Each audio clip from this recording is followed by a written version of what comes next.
हमारे हिंदी में एक कहावत है, चौबे चले थे छब्बे बन के दूबे बन के लौटे। अमेरिका और इजराइल पे यही लागू होता है। अब आप पूछिए कैसे। देखिए, आज जो ईरान में हुआ, यानी कल से लेके आज तक, उसके बारे में एक्स पे, टेलीग्राम पे मैंने सबसे पहले वो खबर ब्रेक की, क्योंकि पूरा इंटरनेट बंद था ईरान का, और ऐसा लग रहा था रात से ही कि एक बड़ा हमला यूएस और मोसाद की फोर्सेस वहां पर ईरान पे करने वाली है। इस बार अलग तरह से, पिछली बार 12 दिन का युद्ध उन्होंने सीधे हमला किया था, इस बार अंदर से कोई अपराइजिंग क्रिएट करके।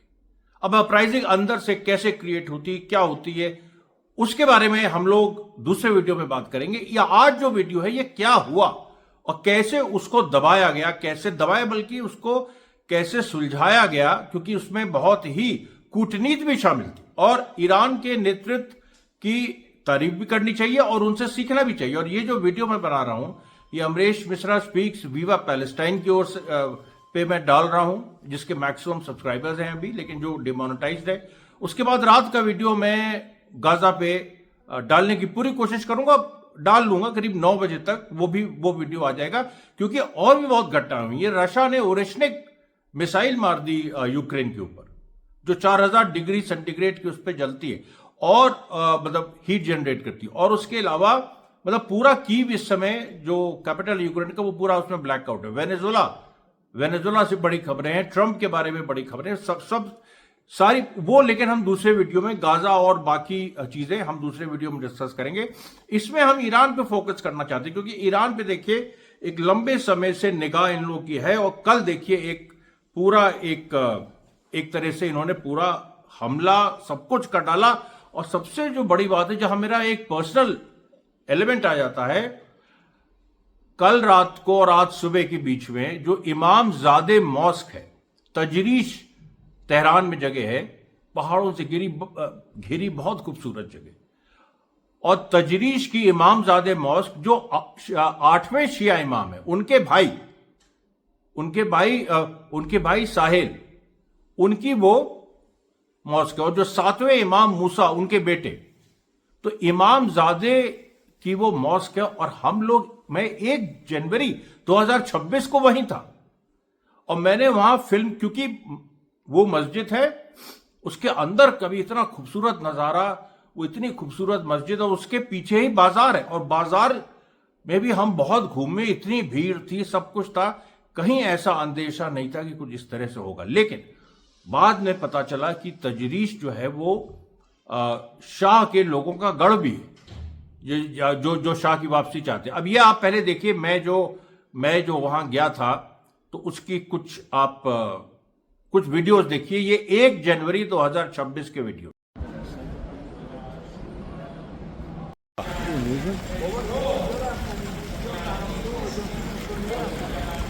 The longer we are here, the less time we'll have for change.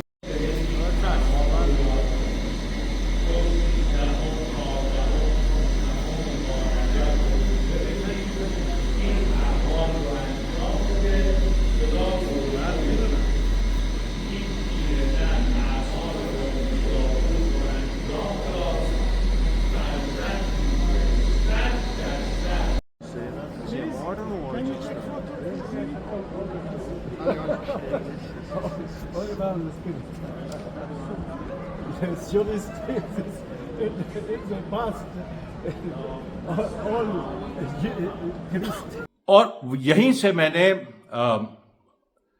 फिरोजा लिया अपनी वाइफ के लिए और अपने बेटे के लिए, बेटी के लिए, सबके लिए गिफ्ट्स ली। बहुत ही मतलब आप सोचिए कि सब कुछ एक मतलब अद्भुत वो एक्सपीरियंस था। हमने ऐसी साफ गलियां नहीं देखी, क्योंकि हिंदुस्तान में तो आप जानते हैं बहुत अच्छी चीजें मिलती हैं, गलियों में बड़ी खूबसूरत चीजें मिलती हैं, लेकिन सफाई को तो एक मुद्दा रहता ही है यहाँ हमेशा। लेकिन वहां पर हमने देखा कि जो साफ सफाई थी। अच्छा, ऐसी इस जगह को जला दिया, बताइए। और उसकी पिक्चर्स भी आप देखिए आपके सामने एक एक करके, कि वही मस्जिद है जहां मैं गया था, उसी को इन लोगों ने जलाया। ये कैसे लोग हैं? अच्छा, बाद में पता चला कि उसमें जो शाह के फॉलोअर्स हैं। अच्छा, मुझे लगा कि भाई अगर विरोधी हैं, अगर कोई विरोधी है, ऑपोजिशन का भी हिस्सा है, हुकूमत का विरोध कर रहा है, तो वो क्या मजहब पे हमला करेगा? तब पता चला कि जो शाह के जो फॉलोअर्स हैं ये एक शैतानी कल्ट की पूजा करते हैं, शैतानी कल्ट की पूजा करते हैं। और एक आदमी है जिसको हंडाला ने अभी 2 दिन पहले एक्सपोज किया, जो इरानियन है और जो मोसाद के लिए काम करता है, उसने बाकायदा तेल अवीव में बैठ के ये सब चीजें ऑर्गेनाइज कराई हैं। अब देखिए क्या क्या हुआ है वो हम आपको पहले बताते हैं, फिर जो रिस्पॉन्स रहा। अभी देखिए जो केवल मैं तेहरान का बता रहा हूं, मैं कुछ अगल बगल के इलाकों का भी बताऊंगा, लेकिन केवल तेहरान में 2 हॉस्पिटल और मेडिकल सेंटर्स जला दिए दंगाइयों ने। उसके बाद 26 बैंक्स को टारगेट किया।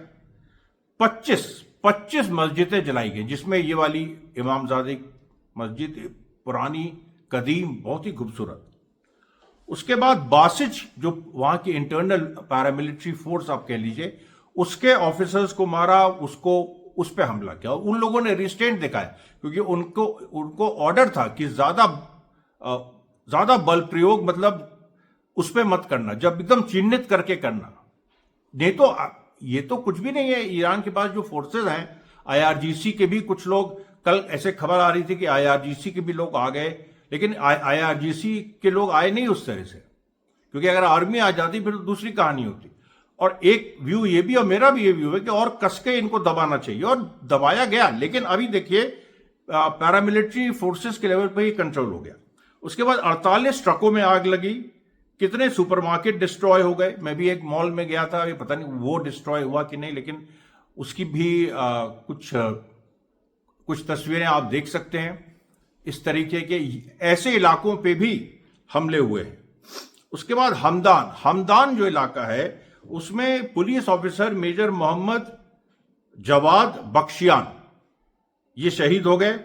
6 और जो नागरिक हैं ईरान के धर्म भीरू, वो शहीद हो गए। उसके बाद एक 60 साल का वर्कर मजदूर ये भी शहीद हो गया, उसका नाम है रजा मतीन मेन्स, वो भी शहीद हो गया। अब ये देखिए सब कुछ हो रहा है। उसके बाद फिर आप देखिए तो इस्लामाबाद गरब, ये एक तेहरान में, वेस्टर्न तेहरान, यहां पर भी कई बिल्डिंग्स जलाई गई। उसके बाद ईरान की हुकूमत ने फिर इंटरनेट पे काफी पाबंदी लगाई। और फिर देखिए IRIB जो स्टेट मीडिया है इस्फहान में, और IRIB में गया था, मेरा इंटरव्यू हुआ था, मैंने एक वीडियो भी जारी, आप देखिए ये मेरी फोटो IRIB के सामने है, और इसके भी एक ऑफिस इस्फहान में ऑफिस है, उसको जला दिया। माफ करिएगा, मेरा अभी वो जुकाम ठीक नहीं हुआ है, तो थोड़ी सी रनिंग नोज है।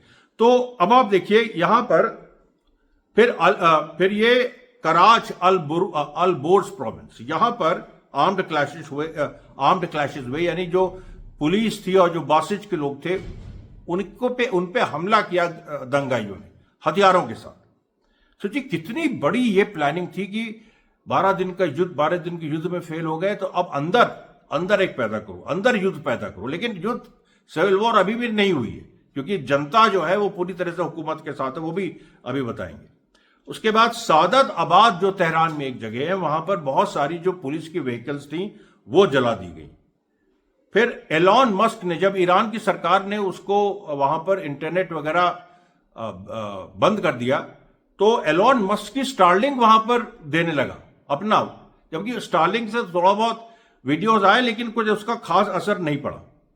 उसके बाद जो बासिज ने और फिर और भी जो प्रो रिजीम फोर्सेस थी, उन लोगों ने भी हमला किया, और उसमें जो कई दंगाई हैं उनको मार गिराया है। अभी एग्जैक्ट उनकी खबरें नहीं आ रही हैं कि नंबर्स क्या हैं, लेकिन मेरी खबर है कि कम से कम दर्जनों सैकड़ों भी हो सकते हैं उसमें दंगाइयों को मारा गया है, और वो सही मारा। भाई आप बताइए, आप दंगा करेंगे क्योंकि जेन्युइन प्रोटेस्ट, तो जो जेन्युइन मुद्दों पे प्रोटेस्ट था, जिन जेन्युइन मुद्दों पे था वो तो मान लिए गए। जैसे वहां पर एक जो बैंक ऑफ ईरान के मैनेजर को पहले ही जो मेन उसका चीफ था उसको डिसमिस कर दिया।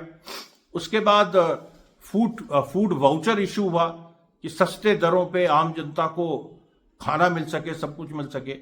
और जो तीसरी बात है कि जो गवर्नमेंट के रेट और मार्केट रेट को फिर एक किया जाए। अब इसको लेके ये बहुत जरूरी है। अब इसमें बहुत सारे ट्रेडर्स उसका विरोध कर सकते हैं, लेकिन आम जनता के लिए ये बहुत जरूरी है, क्योंकि सैंक्शंस लगे भाई। वहां पर अगर 335 बिलियन डॉलर, कभी 400 बिलियन डॉलर जो एक्सपोर्ट्स तेल के साथ और नॉन ऑयल एक्सपोर्ट्स भी जो ईरान एक्सपोर्ट करता है, उसका पैसे ही नहीं वापस आता। आधे से कम वापस आता है। जो बिचौलिए हैं वो खा जाते हैं, जो मूसलाती कहे जाते हैं, कुछ में कुछ मोसाद एजेंट भी है, उनके खिलाफ भी कार्रवाई हो रही। लेकिन आप देखिए, ये जो पूरी बात हुई है कि जो मैंने बताया आपको कि जो हमदान जो प्रोविंस में ये सब हुआ, उसके बाद हमदान प्रोविंस में जनता निकल आई और जनता ने जबरदस्त वहां पर नारे लगाए और जो प्राइवेट प्रॉपर्टी वगैरह डिस्ट्रॉय कर रहे थे, जो यहाँ के दंगाई, उनको पकड़ा। उसके बाद जंजान सिटी में भी इसी तरह से हुआ और जंजान में भी जनता बाहर आ गई और जनता ने बड़ी जबरदस्त तरीके से वहां पर प्रतिरोध किया। अच्छा, अब आप देखो कि असली ईरान की जो जनता है वो कैसे बिहेव कर रही है। आप इस बूढ़ी महिला का एक आप वीडियो देखिए, जो ईरान की महिला पुलिस को फूल दे रही है, कह रही है कि तुम हमारी सुरक्षा करते हो, हमें पूरा विश्वास है तुम पे।